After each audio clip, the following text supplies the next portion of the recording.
The Yingluck government has sent more signals over the weekend that its charter amendment plan is far from conclusive. No high-level decision has been made on the key question of whether Parliament or appointed experts or elected drafting assembly will be in charge of writing Thailand's new constitution.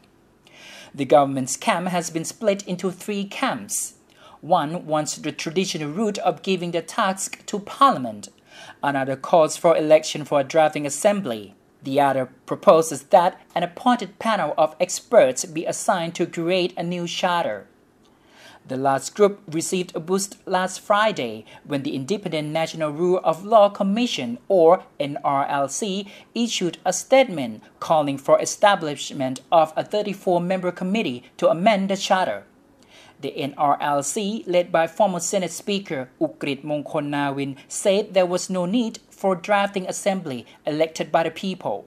Prime Minister Yingluck Shinawatra has said she needed time to study the NRLC's proposal, but she gave some clues that she preferred the elected drafting assembly model.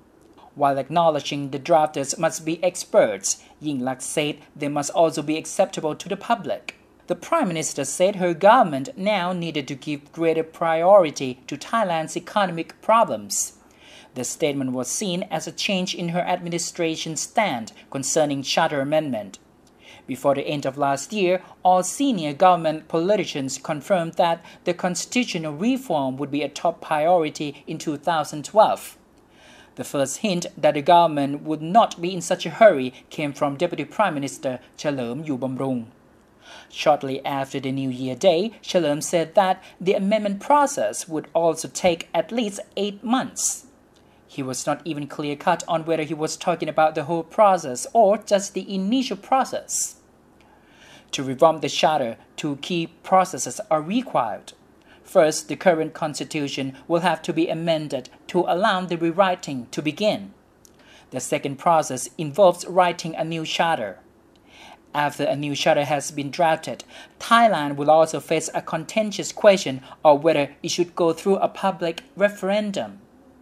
Technically speaking, having appointed experts draft amendments to the current constitution or write a brand new constitution is easier than electing a drafting assembly.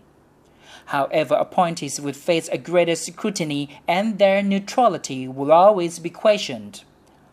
All of the 3 questions have pros and cons. Each of them also carries the danger of being interpreted as something that will benefit Thaksin Shinawatra. When taking Thaksin into account, maybe the drafting assembly model is the best option. But then again, electing charter drafters has its own risks because the drafting assembly would become uncontrollable.